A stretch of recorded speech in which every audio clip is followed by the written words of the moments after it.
All right, so today is just going to be very loosey-goosey. We're just going to talk. So I want to completely disclose that this topic, I have no professional background on this at all. I have zero anything. So if this is something that you or someone you know is experiencing in real life, this is not the place to get advice about it. So definitely speak to your HR department. If you don't have good support at work, this is the place to reach out to the EEOC. So this is about this back and forth we've been having lately about, the good old unplug and replug. Okay, I don't want any messages from anybody saying there's too many interruptions, because normally I do all of my stuff pre-recorded.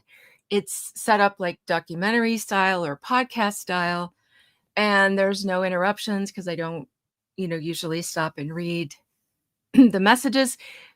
Today I'm telling you, so don't message me about it later and say, I can't listen to this. This is very, very, as I said at the beginning, loosey-goosey. We're going to talk. We're going to chat. This is not one of my formal presentations.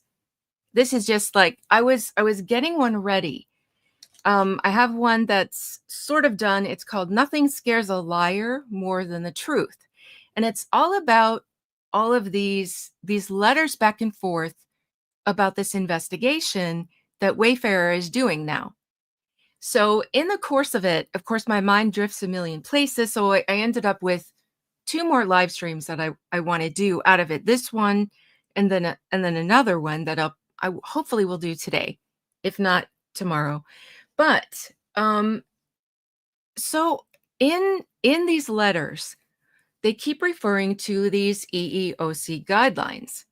So well, if I have time, I always like to look into any links or any cases that they cite in these legal documents, just so I can get a good background about what they're talking about.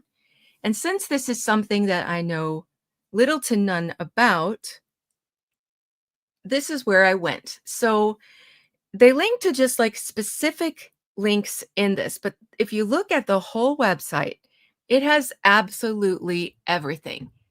And what was kind of weird about some of their links, this regularly updates. So some of the links were like from older versions of this. So I'm assuming that they have like old like printouts of this or something that they're referring to, because as far as I can see, you can't even go back to the old ones. There's only the current one. Thank you so much, Nirvana. Thank you, thank you, thank you. But and I should say hi to everybody, but I'll start losing my brain will scatter. I'll start completely losing my train of thought. But anyway, so this website, you can find absolutely everything you need to know as an employee or as an employer about harassment. And it's based on race or color or religion or sex, national origin, age, disability, genetic information, so many things. It's all here. And there's a note though that in oh, not that one on the top, but you will see on here the updated version no longer has anything to do with transgender things. That was all removed. So that's on this most updated version of this. But what the EEOC is, it's federal. It's the Equal Employment Opportunity Commission. So this is the federal organization that's out there to establish these laws on harassment in the workplace of every kind.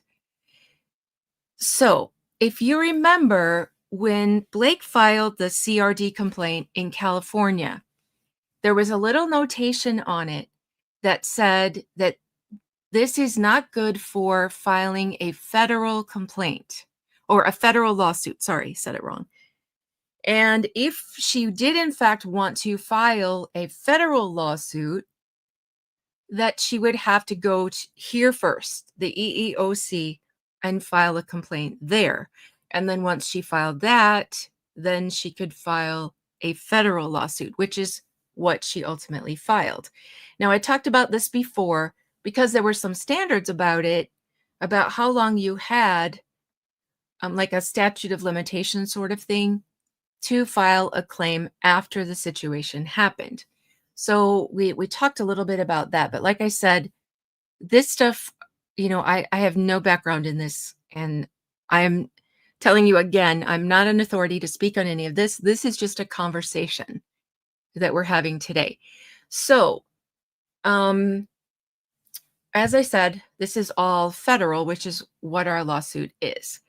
So I started reading because it had little links in these letters back and forth, but I wanted to read like the bigger picture. So I'm going to go ahead and do a couple of little things here. I think they're investigating whether she filed a complaint or not. According to Perez, that 17-point document counts as reporting it. Okay, a couple of things with that. Yes, I think that's what they're doing. And that's kind of, when I started finding this stuff that I found, I thought this is what got me thinking to do this episode, because I really think that's what they're doing. There's a certain, well, you'll see, there's certain requirements in it, and that's what I want to talk about. And Perez, that 17 point, the 17 point, I keep hearing this, the 17 point didn't happen till October, November. I feel like it was November, but I've got all these dates and all these useless facts in my head, so I might be getting some mixed up. But that didn't happen. Sorry, I think I accidentally bumped out of the last one. I wasn't done yet with this one. So that didn't happen till November, maybe October. Her claim is that there was something in May. So in that episode, I told you nothing scares a liar more than the truth. I'm talking about what happened in May, because her complaint says May. So her complaint is not referring to this 17-point document. Also, the 17-point document makes no accusations. A lot of people confuse that with the No More document. That wasn't a document until she filed her lawsuit.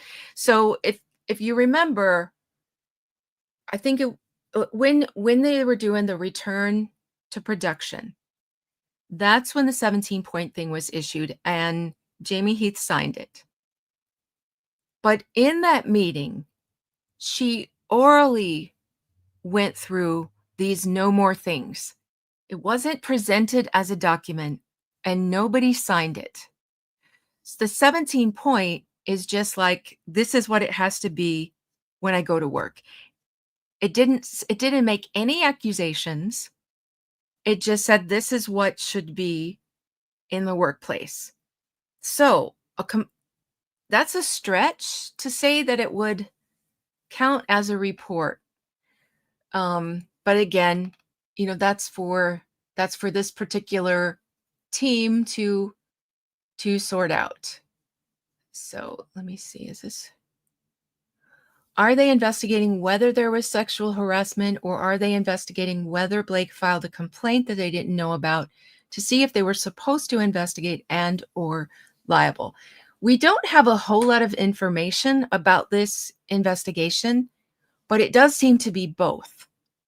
So one of the aspects is, was there a complaint filed? And that's going to become clear when we start reading these guidelines. But I think it's also whether or not it happened, because that's what these kinds of investigations are supposed to be. Like I said, as we go through the EEOC, you're going to see some of these questions will be answered. All right, where was the other one I wanted to show? Here we go. I don't understand why Blake did not want CRD to do their investigation. Plus, she even put a stop on Wayfair HR team and Sony HR team to not investigate, and then bam, New York Times article. That's exactly right. There are a couple of situations, and when I was reviewing, because this document is absolutely huge, so I went back to the amended complaint and then that big timeline that came as an exhibit to the amended complaint because that's nicely laid out, everything in the order that it happened. And in these occasions, back in May, when she did say something, but it was not a sexual harassment complaint, they asked if she wanted to pursue something, and she said no. She also said that, well, I'll get into that when I get into the episode. I don't want to go too far into what I've got there. And every time she told Wayfair and she told Sony that she didn't want to do it. And like you said too, the CRD investigation. She could have had the state of California investigate this, and she opted not to. And she could have had that in addition to her lawsuit. And one of the things Ezra keeps saying is, we're investigating it. But how much are they actually investigating whether or not it happened? It's not the same thing. A lawsuit is not the same thing as a proper investigation according to these guidelines. So, yeah. All right. The 17 point, however, did not mention harassment of any kind. It was just her demands as an actress. Yeah, this is exactly the point. So it's really a stretch to say that the 17 point was a complaint, because it wasn't. And here's the other thing. She has already taken someone to court before, filed a lawsuit before against someone. She knows how it works. And she was quite a bit younger. I feel like that was on the set of Gossip Girl. I don't know a whole lot about that one because I haven't done a lot of research on that, but it was a makeup artist, I believe, that she complained about for a long time. No one took her seriously. I wonder why. And then ultimately there was a lawsuit filed. So she knows how to do this. SAG-AFTRA has very clear rules. It's so easy to just Google it. I mean, I'm not an actress and I can go in there and Google it. So it would not have been a hard thing to do. Plus the fact that it was offered to her on multiple occasions to pursue an investigation or a formal complaint, and she did not do it. So let me see. Let me catch up if there's anything else.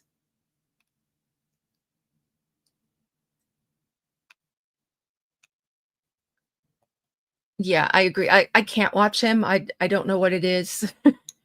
I really don't know what it is, but yeah, I don't watch that.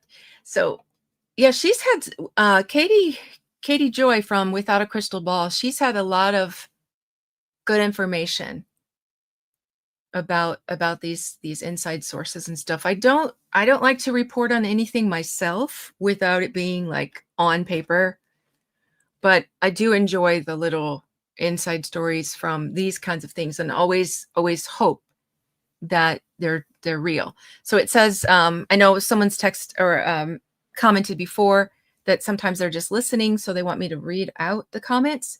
So I'm going to try to do that today. Without a Crystal Ball had an inside source say there is ample evidence from Nonstop Film that make Blake look like a bully.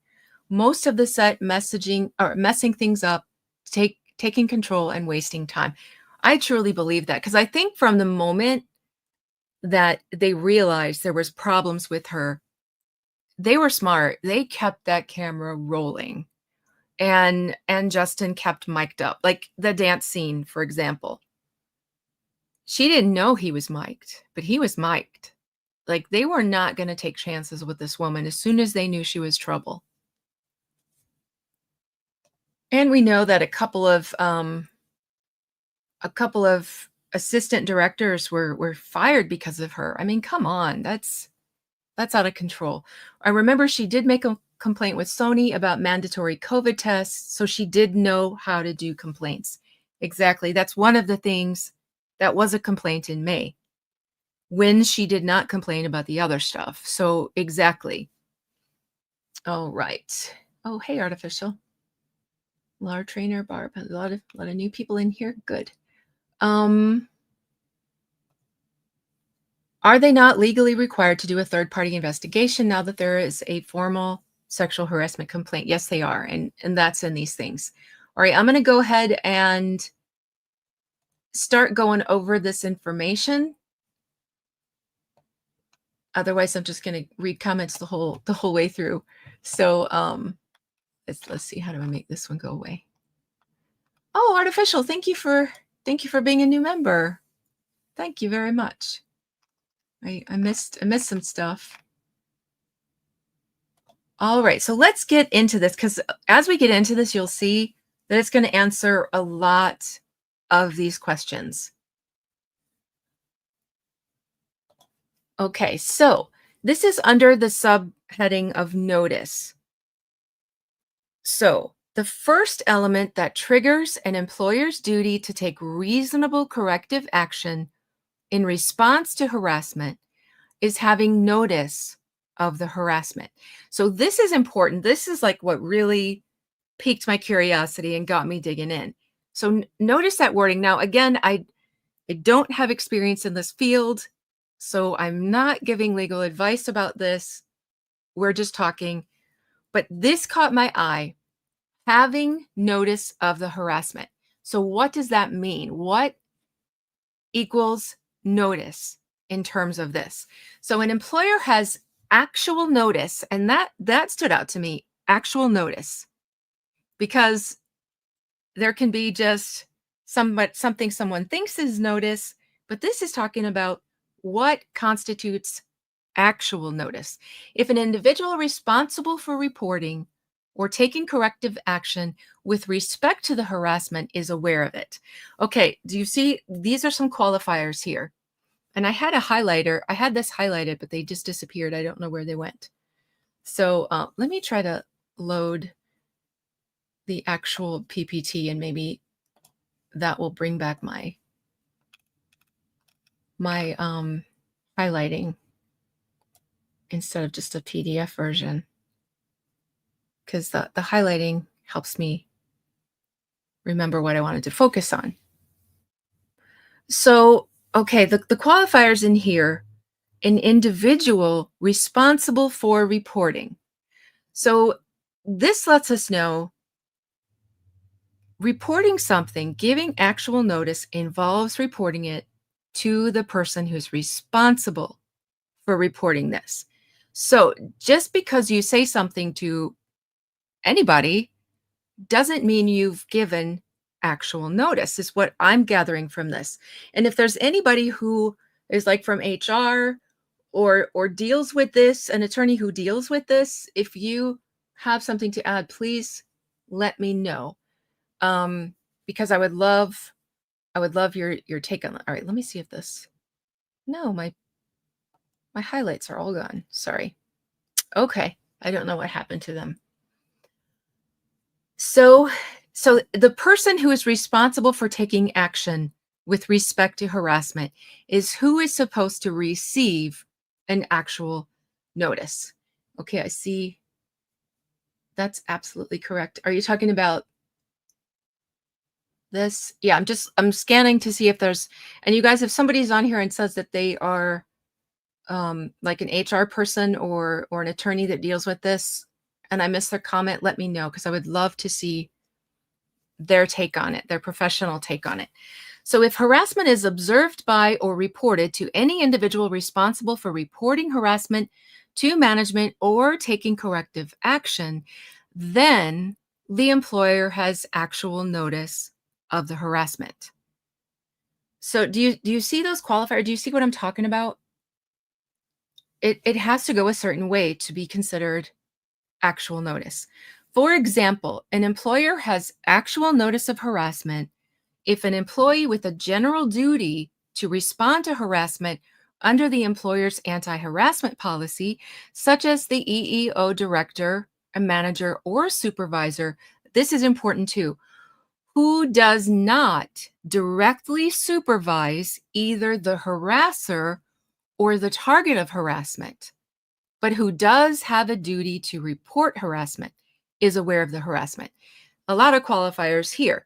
This is what requires, is my take on this. Again, as not someone qualified to give this advice.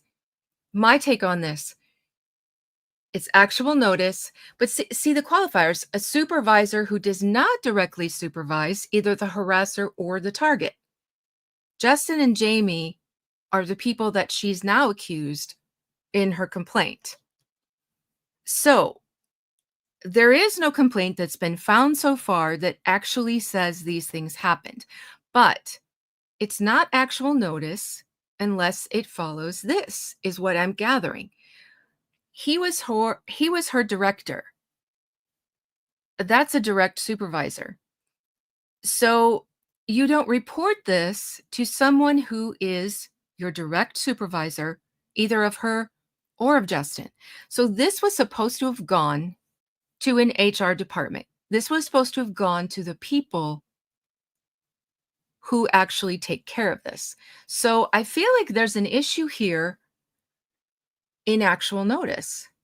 Do you guys see what? Okay, let me see.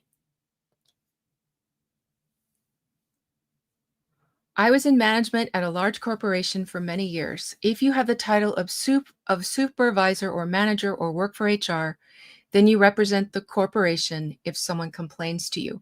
Okay. So, but my question, because then you have Justin and Jamie, who I don't know if they're considered supervisor or manager in that position that they were in. I mean, I know that they own it, but then you have the direct supervisor of the harasser or the target. So it seems like this should have gone to somewhere else. You know what I'm saying? Sitting oh, wait, I grabbed the sitting down and yelling at the harasser certainly doesn't qualify as official reporting, and she and her lawyers know this. Disingenuous BS. See, that's what took me down this path that I took, is like what constitutes notice, what constitutes an official report, because they keep saying that this is way too late, that this is years too late, and they keep quoting May 2023 as the date, when the actual date of any formal complaint that anybody has produced or anybody knows about wasn't until her CRD complaint and then her formal lawsuit. So this investigation that Wayfair has begun was done timely. And not only that, they have to do it. So yeah. All right, her main goal was taking away rights to the movies. What sexual harassment did was cherry on the cake. And she was like, the win is ours. Exactly. Exactly. Okay, so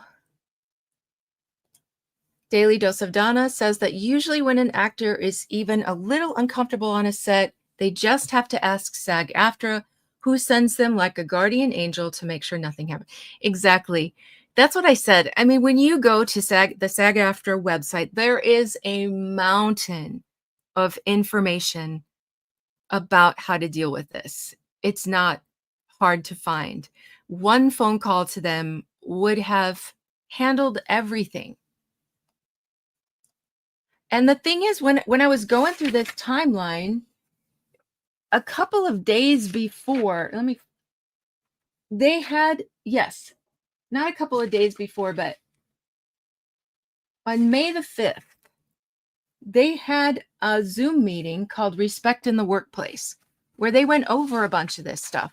So I would like to see, I wish Justin had included that in the materials. I would like to see what materials they covered on that Zoom meeting. Did they outline what to do about filing a complaint? Because that would be interesting. Like if they'd already showed her how to do it, and then that's not what she did. So she's taking issue with Wayfair paying for an independent investigation that they're legally obligated to pursue. She should pay for her own third-party investigation then. Exactly. They have to do this. And they're trying to stop it, like with all of their might. There are more letters filed about this than anything else. And it's crazy to me. If she was secure in her accusations, she would welcome this investigation. But the way that they're fighting it is very sus, in my opinion. if you know you've got a solid claim, I'd be like, please, go do it. Ask everyone. Okay, the next paragraph.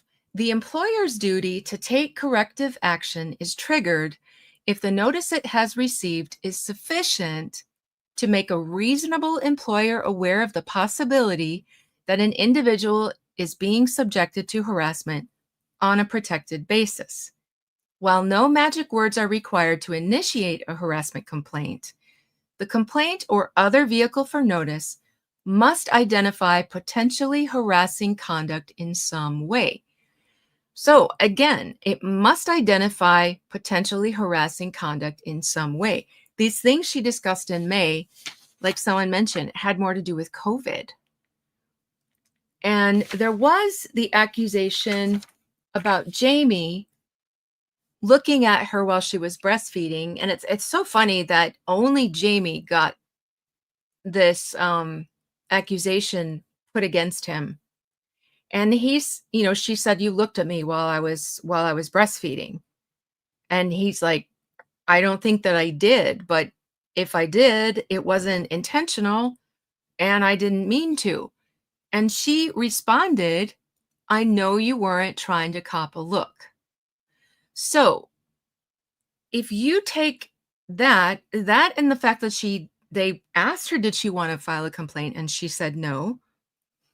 That sounds like the situation wasn't identified as harassment. When she said, I know you weren't trying to cop a look, that's like a denial of harassment. So a complaint simply that a coworker's conduct was rude and aggravating might not provide sufficient notice depending on the circumstances. Conversely, evidence that an employee had engaged in unwanted touching of another employee likely would be sufficient. Well, we don't have any claims of anything like that. But this looks interesting. A couple of channels have mentioned that Wayfair were pressured to cast Blake for the role. I wondered about that. Like, how did she end up there in the first place? Some people are saying Liz Plank had something to do with it. Wayfair were aware of her reputation behind the scenes. Yeah, he says that in his actual amended complaint. Blake would insert herself into projects. He says he was warned about working with her, but he took the chance anyway. And I thought that was interesting. So here's one I wanted to show. She had so many resources to address the issue and didn't. Instead, she stated all was good. After 17 points, oh yeah, she did. After the 17 points, that's another thing I want you guys to keep in mind as we go through these. She stated that nothing more happened after that 17 point. So all of these things that supposedly happened were things that happened in the few days that they filmed in May. And it's weird because all the text messages and communication that were happening in May were all friendly, even after this situation where she talks about Jamie looking at her when she's breastfeeding. You still see very friendly text messages. Things don't start to get bad until she gets made fun of about the clothes and stuff. All right, let's see.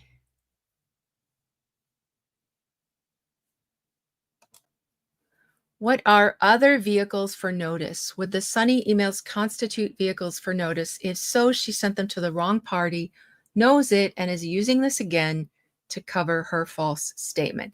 Yeah, that you would have to ask someone who deals with this kind of situation. I don't have the answer to that. What these other vehicles for notice, I don't know what that would mean. Maybe putting it in an email or yeah, I don't know what that would be. And yeah, if she knew, that's why I want to know what they said in that Zoom meeting. If they outlined a proper way to make a complaint, that would go really well for them, because then it would be like, well, you knew what to do. I mean, I think her already having filed a lawsuit for something similar is good enough. But if she had just been instructed in that month how to do this, That would go a long way. Okay. Yeah.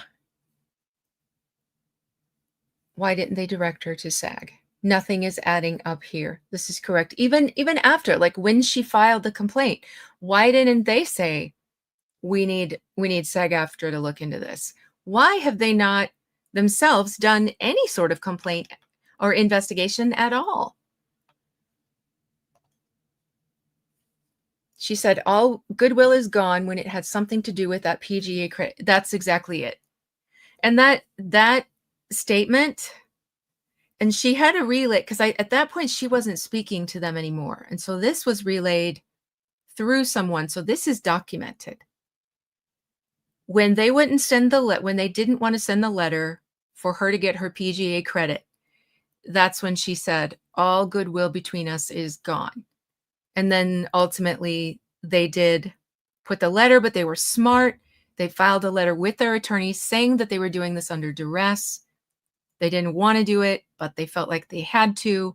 And they were pretty smart about some of the things that they did once they saw what she was really about. But this is a threat, and then right after that comes she starts, making a sham lawsuit and contacting the New York Times. Okay. Where do we look when we're talking to someone breastfeeding? You know what? I think that's the thing. I think she calls them for a meeting in her trailer, and they're kind of standing around, and she's like, look at the wall. And people, when they're talking, their eyes drift. It doesn't mean they were trying to take a peek at her. I don't know. And it's her word against theirs. He doesn't remember looking at her. He could have absent-mindedly, as he spoke, his eyes just flickered towards her. But to me, come on. There was a bunch of people there, but only Jamie gets accused of this. I don't like that. And I don't want to say why I don't like that, but I think a lot of you have mentioned it before, and I think you can get what I'm thinking about. But all right, according to what you read, Sony shouldn't have been the correct parties to notify, and Sony didn't notify Wayfair either. Sony did tell her to make complaint with Wayfair also. Yeah. So yeah, I really want to see the evidence. And you know what, I really want this case to go to trial, because it's the only way we're going to get to see all of this evidence. If they just settle, we're never going to get to see it all. And I want to see it all, because, Justin has said he's not going to settle unless he gets redeemed. Like, these accusations have to be revoked because it will ruin him. But I bet, like, Blake's take will be that all of the rest of this will not be allowed to be ever disclosed. So the only way we're going to see all this is if it goes to trial, or if somehow they amend the complaint and we get an even bigger exhibit of a timeline of stuff. But okay, even like Sony, she could have filed to the correct person in Sony and not just sent a mad text message to a friend of hers in Sony. All right. I'm going to put, I like this. Yes. She was pretty obvious about trying to entice Justin to make a wrong move with some of her provocative texts. I completely agree. Her stuff was so...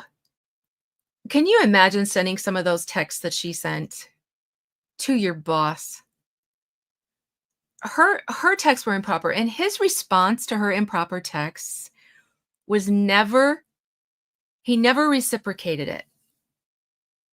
And she, even in one conversation, and I've got to find that for this next episode I'm going to do, she says, you're safe here. And she's specifically talking about, like, expressions when you're talking, like what you say. She's like, oh, don't worry, you're safe here. What does that mean? If you're telling someone how you talk is safe here, was that a trick? Because that means, oh yeah, just talk however you want to talk. I'm not going to get offended. You're not going to get in trouble. And it makes me wonder, like, was that a setup? Because first she's talking that way, he doesn't reciprocate it, and then she's saying, "Oh, you're safe here." So yeah, I mean, I'm suspicious of her from the very beginning. Now, I really am.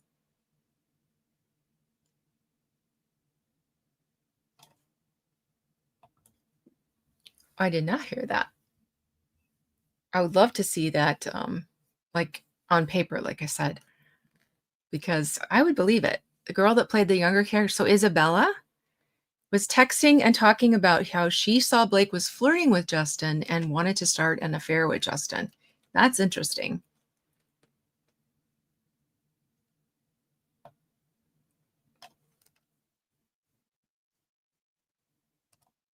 Yeah.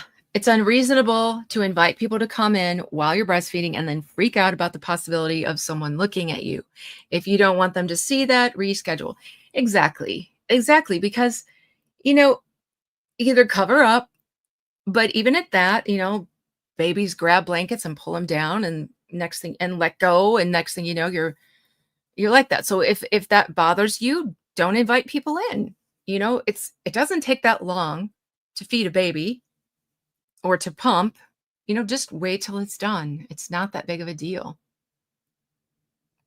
Exactly. No man wants to go around breastfeeding women for this reason. Yeah, they're uncomfortable. They don't know where to look or what to do. And you know what? Who's the creep who like told the world that he sat there and stared at a breastfeeding woman? Her gross husband. He in an interview talked about it. And he admits that he kept staring, so I guess she's so used to Ryan, she thinks every man's like him. I don't know. But that man is the creepy one, in my opinion. Okay, I'm gonna stop this for a second and go into the next slide. Okay, now we have the reasonable corrective action. So once an employer has notice of potentially harassing conduct, it is responsible for taking reasonable corrective action to prevent the conduct from continuing. Now, here, this is the part that tells Wayfair to do exactly what they're doing. This includes conducting a prompt and adequate investigation and taking appropriate action based on the findings of that investigation. Sorry, I need a drink. I'm going to mute for a second.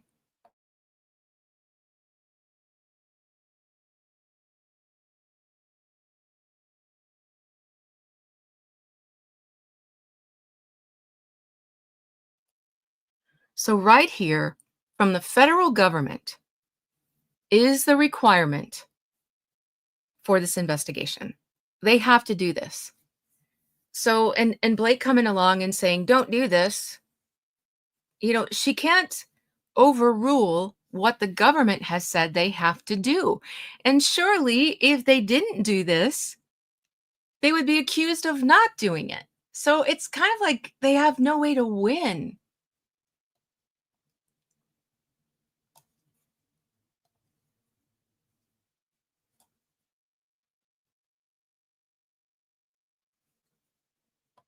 Okay.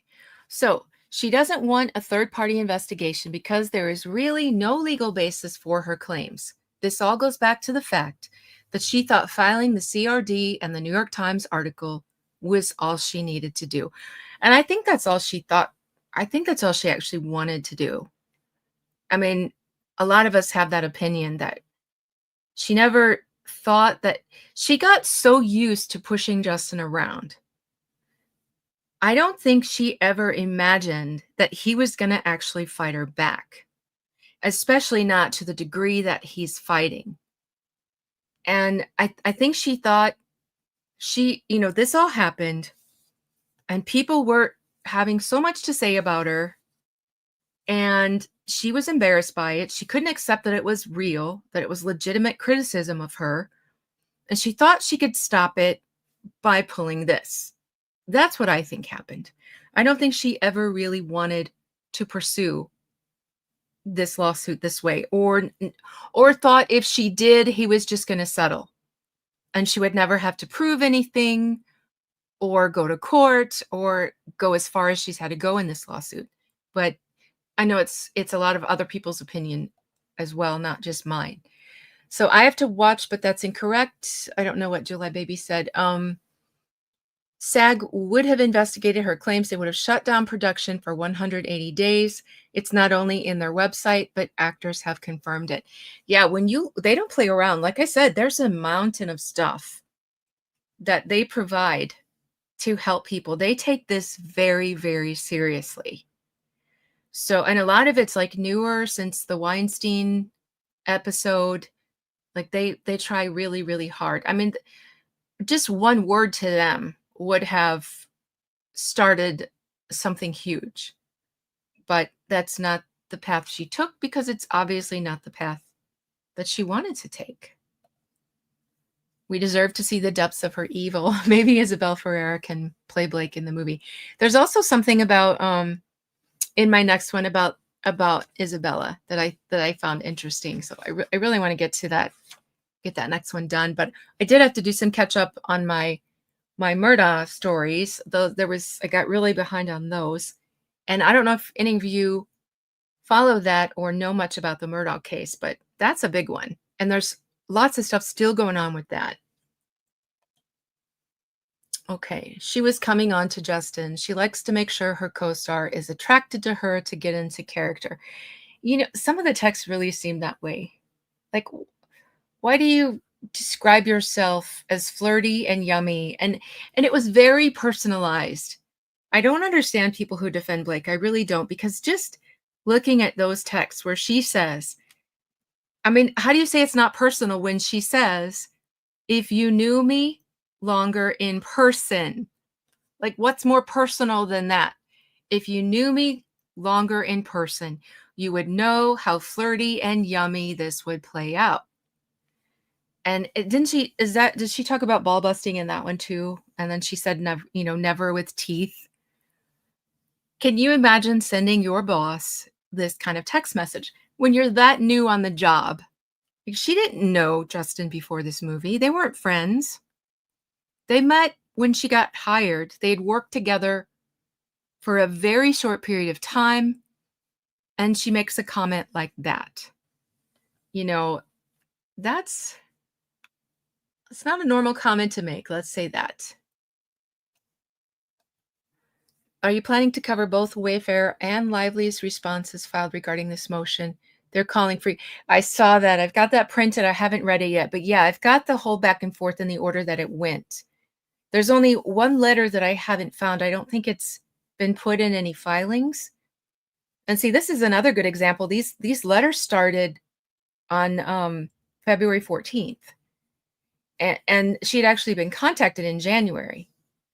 So all of this has been happening behind the scenes, and we wouldn't have seen it until these filings, and then they put these letters in as exhibits. So that's what I've done, is I've found all of the ones that are to be found, and I've got them in the order, and it's them going back and forth. That's what this episode I'm working on now is about.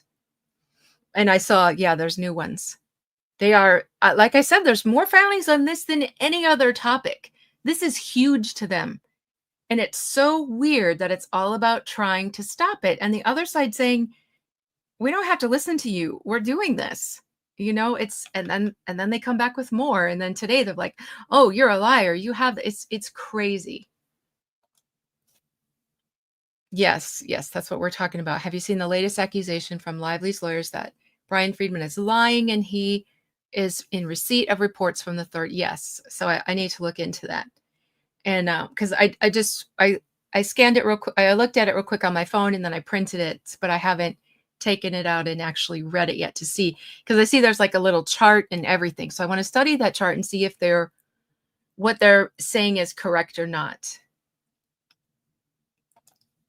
Me too, Penny Wrinkle. Her texts are embarrassing. I have secondhand embarrassment on her behalf. Me too. Like I said, I could never imagine sending that to a boss, and then his response after she sends this flirty, yummy text message, and he's like, "Oh, sorry, I was saying goodbye to my family and bawling like a baby." Like, that's his response to her saying she's yummy and flirty and doesn't use her teeth. He's like, my family, my family. He never once reciprocated her nonsense. Exactly. If Justin had ever said something as weird as what she texted him, Blake would have shared those texts everywhere. Exactly. All of the things, even like I get stuck on, and I don't know why more people don't talk about this, because this drives me crazy.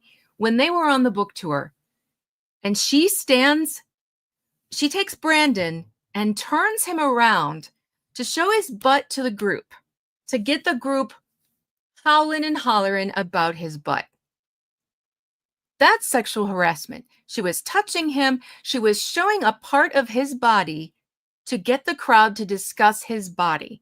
That's not okay. Then we know, Ryan gets so upset about these things.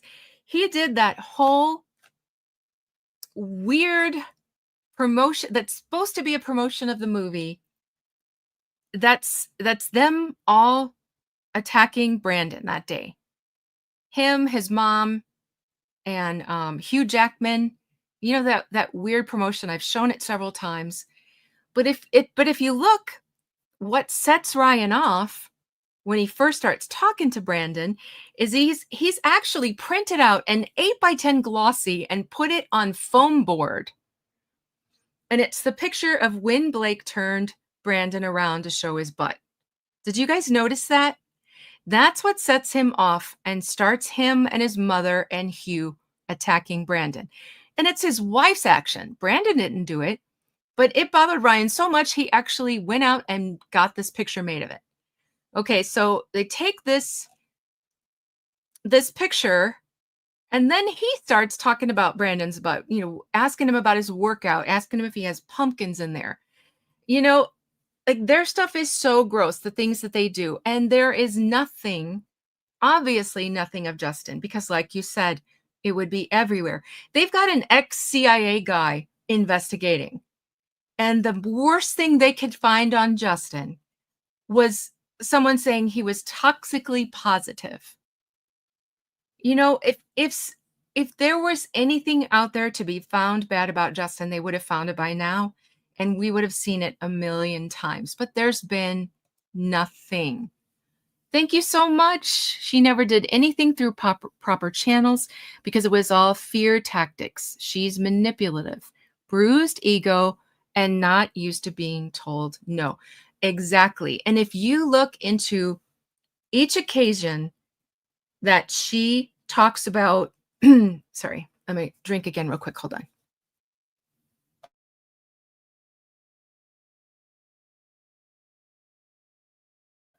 That she claims something happened. It usually occurred in a situation where they didn't like something she suggested or she was told no. And I feel like she doesn't like to be told no. Her ego is out of control. And, like the birth scene, the guys wanted it to be beautiful. If you look at the birth scene in that movie, it's like from the 50s. Who gives birth in stirrups these days? On a hospital bed. There are a million ways to give birth. The water birth like Jamie's wife did. They have birthing suites that don't look like a hospital room. You can get on your hands and knees. You can walk around. You can squat. You can do a million things, and they let Blake, from what I understand, they let Blake take control of that birth scene. And she does this boring old birth in stirrups, which is why they wanted to show Jamie's, and I looked through this again in here. They did not show the birth. It was the afterbirth, the video that's circulating now that Jamie's wife and Jamie put out on Mother's Day.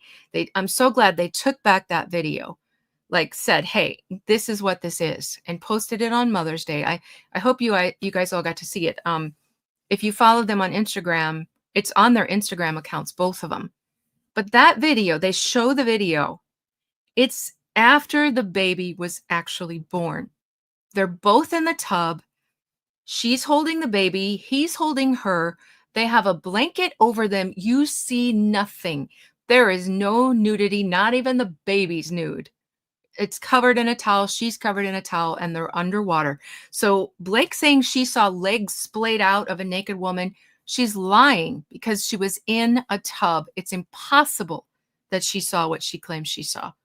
But the baby was already there in their arms. They hold the baby. They say a prayer. They've got some kind of paper that they read a prayer from together, and it's so beautiful.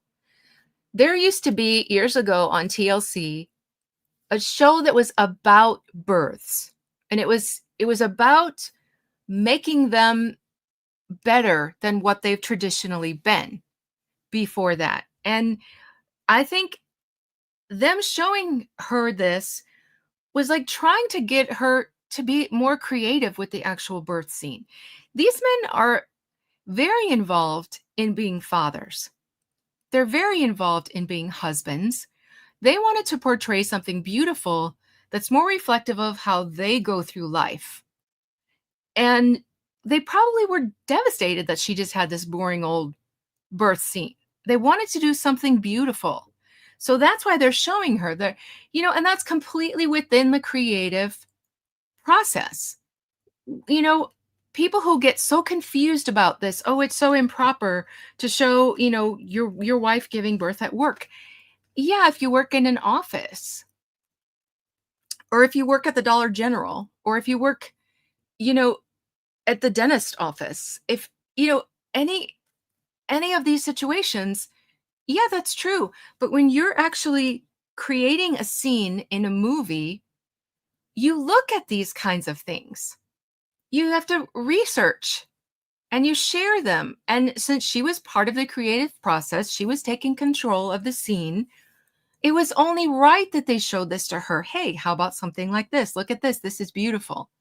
So all of her accusations are so ridiculous. And see, this is what happens. I completely wandered off. All right, let me try to catch up again. Yeah, I think Blake was just wanting to trap Justin so she could cry foul. Nothing against Justin. Why do I always say Jason?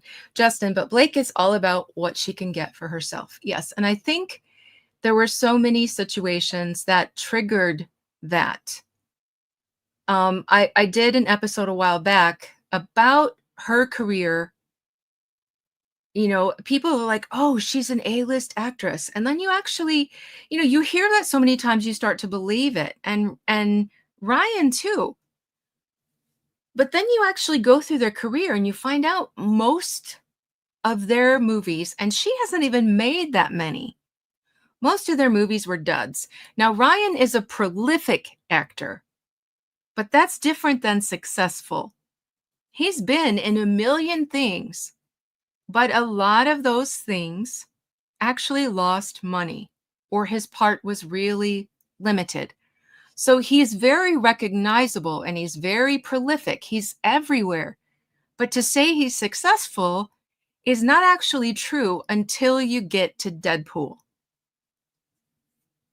But with her, she's not even prolific.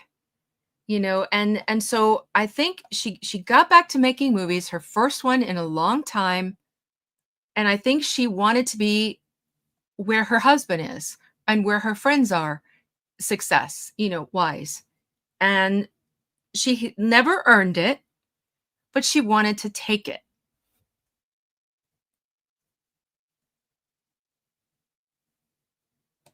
Okay. Blake thinks it's okay to sue someone immediately after filing a complaint for failure to investigate and then try to stop the investigation to prevent them from meeting their requirements. Exactly. And you better believe if they weren't conducting this investigation, like I said, that she would have something to say about that. She did this strategically so they would not investigate, but just have some sort of record to use as leverage on set. It's very clear to me, best of both worlds. I agree.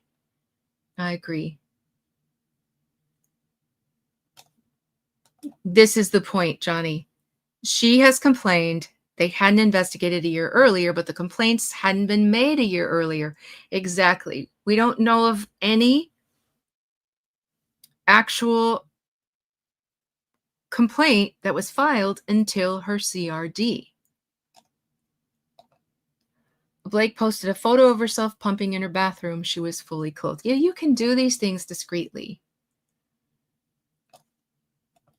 Justin was trying to keep it together for the film. I believe Blake wanted Justin to walk away so she could buy both books from Colleen. I think so too. I think she was so in love with not the actual Lily Bloom character, but the character she in her head had of Lily Bloom, which was basically herself. And she wanted to own it, and she wanted the sequel, and probably thought she could do what Ryan did with Deadpool. You know, she followed his footsteps as far as taking it over, and then he continues to make sequels to Deadpool because it's his only big success. And I think she thought that that's what she could do. She was just copying her husband. It will be so gratifying when the findings come back and prove how much of a liar she is. Oh, I agree. The nail in the coffin for her. She better tell her husband to prepare that $100 million wire transfer to Wayfair.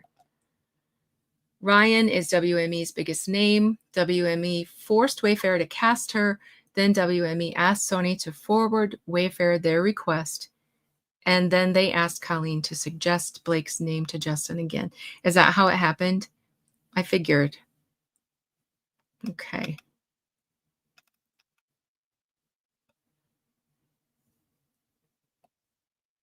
Hey, Cassidy, I think Blake thought there may be a chance it would go to court, which is why she asked Taylor to delete texts back in September. Don't think she thought this would happen. Yeah, and according to the timeline, when he said it was like 4 or 5 months previous, it does put it, and you know what else happened in September?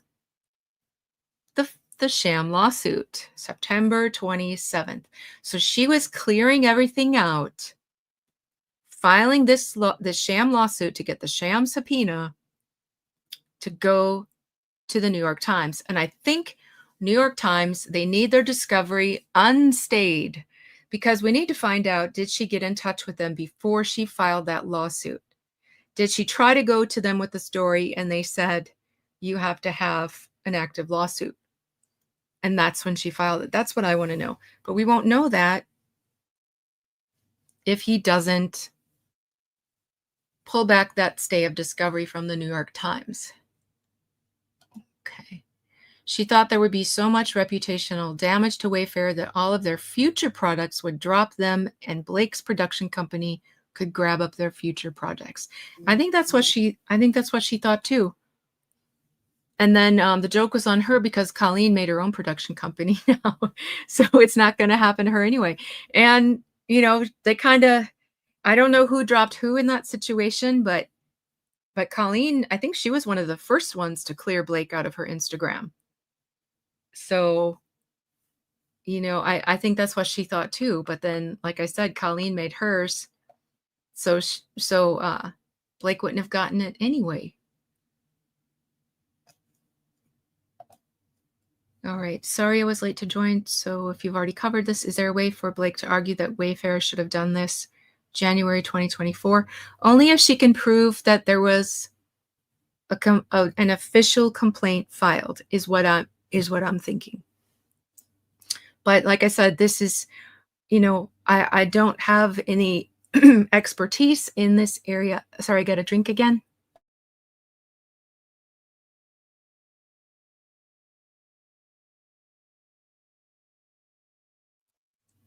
Okay.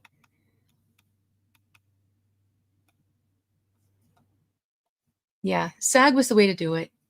And I can't imagine any actor that doesn't know that. All right, let me get back into these slides. I thought this was going to be just a really, really quick one. But, oh, what happened here? Let me see. Let me try this one. All right, that looks better. All right, and okay, the prompt inadequate. So this is what talks about it being prompt. An investigation is prompt if it is conducted reasonably soon after the employee complains or the employer otherwise has notice of possible harassment. So notice that they have to have notice of possible harassment. So, it should be done promptly, but when did they actually throat's getting so dry. When did they actually have this notice? Sorry, hold on.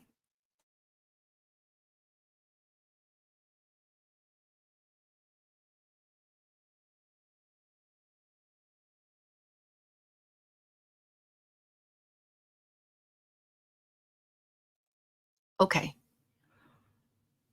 So reasonably soon, let's see, where is it? There's a quote that I can't remember which side. I feel like it was Ezra.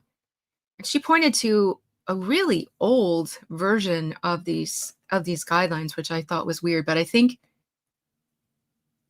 because of the way it was worded differently, but I can't remember exactly how it went. So it says, if an employer waits 2 months to open an investigation. So from the moment that Blake actually filed an official complaint and an official lawsuit, they did begin this investigation within 2 months' time. So it was prompt. Okay, now this goes back to the things that she said in May. So, to avoid liability, an employer must take corrective action that is reasonably calculated to prevent further harassment. This is important too. Under the particular circumstances at that time. Oh my goodness, hold on.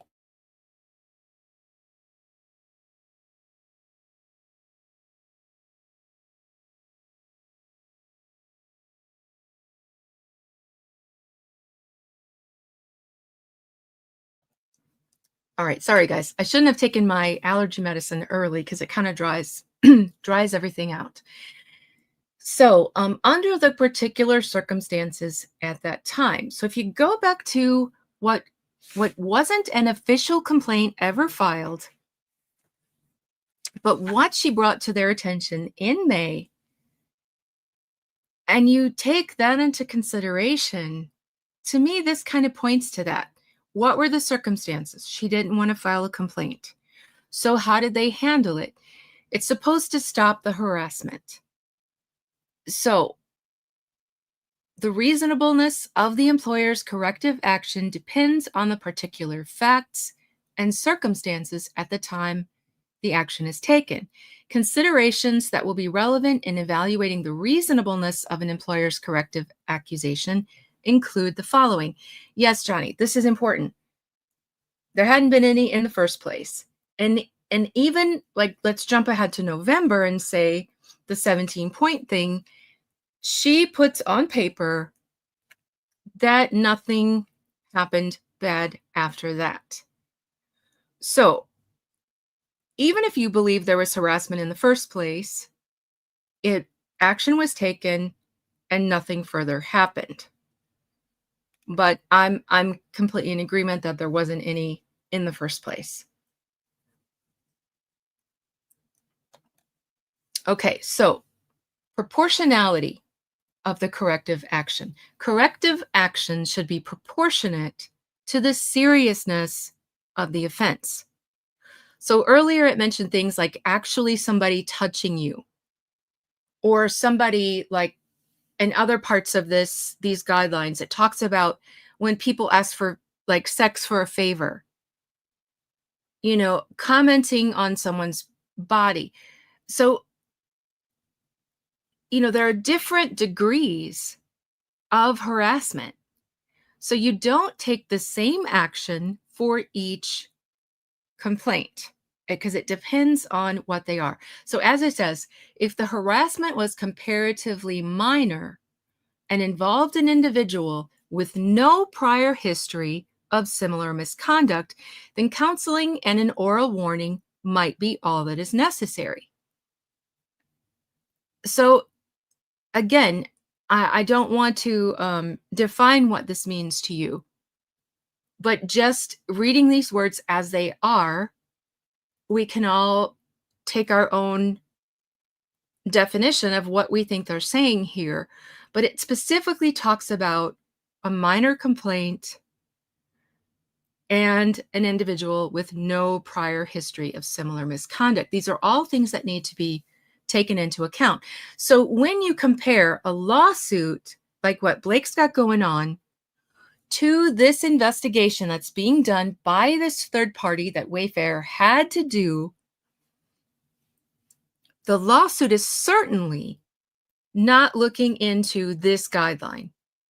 They're not trying to find out if this was minor or major, or if, do you see what I'm saying? This investigation has to be done because this is the guideline by the EEOC that the investigating firm has to follow. And they take things like this into consideration. But Blake's lawsuit will not, because they're out to get Justin no matter what. They're not looking to see, oh, it was minor. They're not looking to see, he has absolutely nothing like this in his history. So this is another reason Wayfair has the right to have this investigation, because it needs to be according to these guidelines. And that's, as I said, not what Blake's doing. You can't call a lawsuit an investigation anyway.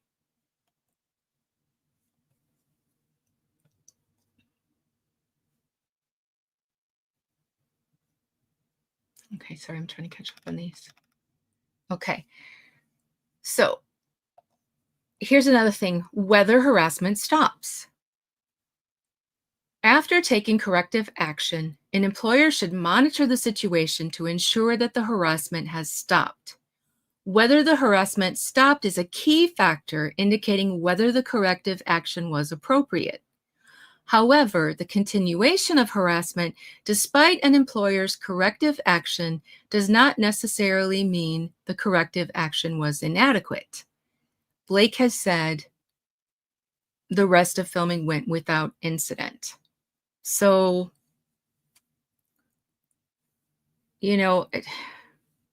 suing Wayfair because one of their things against Wayfair is that Wayfair didn't take appropriate action. But even if, and I can't say it enough times, I don't believe there was harassment. But even if there was harassment, this is a key factor. Did it end? If so, they dealt with it appropriately.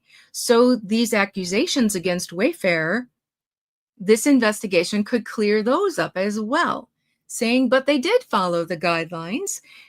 It did stop, and that's if they find it in the first place. So another reason this investigation by this third party must go through. And another reason, and I'm sure Ezra is very familiar with these guidelines. That's why she doesn't want this to happen, because she knows about these. She knows what this investigation is likely to show. So she's desperate to shut it down. And here's another key point. The extent to which the harassment was substantiated. And you all know what substantiated means, right? So where an employer conducts a thorough investigation, but is unable to determine with sufficient confidence that the alleged harassment occurred, its response may be more limited. An employer is not required to impose discipline after a thorough investigation if, after a thorough investigation, it concludes that the alleged harassment did not occur, or if it has inconclusive findings. So again, this is important not just for Justin, but for Wayfair, because of these complaints against Wayfair having not dealt with the harassment. Those are very serious accusations, especially if that production company wants to continue, or if anyone who served on Wayfair wants to keep a job. They don't want to be tied to these accusations. They want their name cleared as well. So that's it for what I had set aside to talk about today. And like I said, I'm working on one that goes through all of these back and forth letters. Now it's going to be even longer because of these new filings, but I will get to that. The other thing I wanted to look at is the retaliation, because that's her big claim that rekindled all of this, is that these sexual harassment claims that she made, that this smear campaign was in retaliation for her having done that. So as I was looking through this, to go back to the actual investigation, I found some things about the beginning of the criticism aimed at her long before there was any animosity between these two people. When they were very friendly, nothing had happened, no accusation had been made whatsoever. And here was some legitimate criticism that I found. And I want to go through that probably in a live like this, where it's just us chatting about it, because some of them are pretty funny. So I'm getting that collected, and we'll go through that. And then tonight at 6, I have a premiere. Again, it's connected to the Murdoch case. If you haven't watched the Murdoch documentaries, they're on Netflix, they're on HBO. There's one on Investigation Discovery. There's a new one coming out on Hulu that I'm so excited for. There's some on Fox Nation. But there was a boat crash that happened, and it's kind of the thing that started the whole mess with the Murdoch mess. So there was a boat crash in 2019, and the youngest Murdoch boy was driving the boat, and he was extremely intoxicated. And one of the passengers of the boat, a 19-year-old girl named Mallory Beach, was thrown from the boat. And they didn't find her. Which one do I recommend? You know what? They all run together in my head. Netflix, I think, is a good one to start with. One of them has a bad beginning, and that's kind of at the heart of this conspiracy case that I'm about to talk about. That one's on Investigation Discovery, and that one, I don't like the people who put it out, so I will never recommend it. But this boat crash happens, and so she's thrown from the boat, and they can't find her. And yes, Mandy Matinee's podcast is amazing. She's the one, her and Liz Farrell, they found it all out. They're the ones who started investigating the boat crash, and it all went from there. And the story that's coming on Hulu is based on their story, like how they found it all out, because they really did. They're the ones who found that there was even a story there in the first place. But this family, the Murdoch family, they were in power for years, generations. It started with Alex Murdoch's great grandfather. He was what's called the solicitor, which is kind of like a district attorney in the city, but out in the country, you have much bigger range. And so they cover more than what a district attorney covers. They're called solicitors. So he started off with that, and it passed down through 3 generations. And then Alex Murdoch, he wasn't the actual solicitor, but he was an assistant solicitor. So through all of those generations, they have the biggest law firm in the area, and there's so much corruption. And I did a series called Murdoch Mafia, and it tells the story of the Murdoch family from the way back, as far back as I could trace the family line. And it shows how they came to power and what kind of horrifying power that they actually had. So Paul Murdoch was driving the boat. And so there was a lot of worry that, and some of it did happen to be the police and the ones investigating it. There was a lot of worry that there was going to be some covering over for the Murdoch family. But anyway, Mallory's body was missing for 8 days, or, she was missing for 8 days. They find her body 8 days later.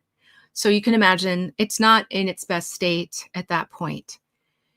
These pictures are safely filed only with law enforcement. They're at a place that if you get a FOIA request or if an attorney requests them for their case, there's a record. No matter who gets access to these pictures, there's a record. So these pictures are protected. The attorneys on both sides, there's a lawsuit about this boat crash. The attorneys on both sides are meeting to discuss this lawsuit. There's a mediation video that's put out that's Mallory's mother telling the story of Mallory. So, because when you get to court, if the person is deceased, there's no way to really know much about that person. So this mediation video is a kind of like bring her to life. Let the people see who the victim was, who's missing, and all of that. So they have this video, and there's these pictures that the attorneys have. And all of a sudden, there's this documentary being made, and it's the one I said I don't recommend. And in this documentary, there's information that was from that mediation video that was privileged. And there's these photographs of Mallory's body. And they're released in this documentary. And so the attorneys are like, how did you get these? Where did these come from? Who's leaking privileged information? And it all comes back to the main guy who sold the alcohol to the underage Paul and underage Connor Cook. He's part of the lawsuit. He's a billionaire. He's got convenience stores with gas stations all over South Carolina and Georgia. And like I said, powerful, wealthy. He's on the lawsuit. He doesn't want to be sued. So instead of like fighting it like a normal person, he goes out and hires private investigators. And these private investigators are following the Murdoch family and the other passengers of the boat. So, and collecting information on them. And what he wants to do is make them all look bad. In the meantime, he's giving huge donations to schools and making himself look, Mr. Benevolent, highly esteemed person in society. And then these people are awful. So this is what he's trying to do, like to change up how people see the boat crash and whether or not he's responsible. But his store sold alcohol to the underage people. It's on video. And that's what caused the crash. So anyway, so this is what he's doing. Not only that, he's got different journalists putting these stories out. So when the attorneys find this out, they file this conspiracy lawsuit against him for doing this. And it's been like ongoing for years and years and years. And it's on its third judge because something keeps happening with the judges. One was removed from being a judge altogether, not related to the case. The second one hired a law clerk who was going to be working closely with him, who used to work in defense's office. So he had to recuse himself. So now we have a third judge and things have been held up and it's been nuts. But this case is like, it really bothers me because these are right up my alley. A powerful, wealthy person abusing his power against somebody small. And when you see Mallory's parents, they're just these soft-spoken, sweet people. And it's just so sad, and they were devastated. Like the father specifically said he used to go on YouTube during his lunch break just to watch stuff, just to, keep his mind busy, just to have a little release, And he's like, I can't even watch it because I'm afraid my daughter's body's going to show up. Because her body showed up, it was barely blurred. Like you could totally make her out. And this was released. So just to be that cruel, to get your version of the story out is just crazy. But that's the update that's coming at 6. So if you don't know much about the story, you might be a little bit lost, but that's the background of it. But I would recommend if you're not familiar with the Murdochs, watch the Netflix documentary. And if you want to know about the family, watch my Murdoch Mafia series through the generations to see how powerful they were, how scary they are. And it's not finished, it's still in the works, but it can get you through a couple of generations of how they got the power in that area. But anyway, guys, I'm going to let you go. I was hoping to do 2 before that premieres at 6 Eastern, and it's almost 4 Eastern. And so I don't think I have enough time to do the other one that I wanted to do today, so I might have to do that one tomorrow. Mark Tinsley is Mallory's attorney, and you would love him. Absolutely. He is no joke, great attorney. Absolute favorite attorney. And yeah, he features in that. And if you've never seen his wife, she is absolutely gorgeous. You will see a picture of her in my update at 6 Eastern time today. And also she's got an announcement coming this summer. But yeah, she looks like a movie star. She's absolutely gorgeous. But anyway, I'm going to let you guys go for now and get back to working on that Nothing Scares a Liar More Than the Truth, and the live that's probably going to have to be tomorrow now. Thank you guys so much.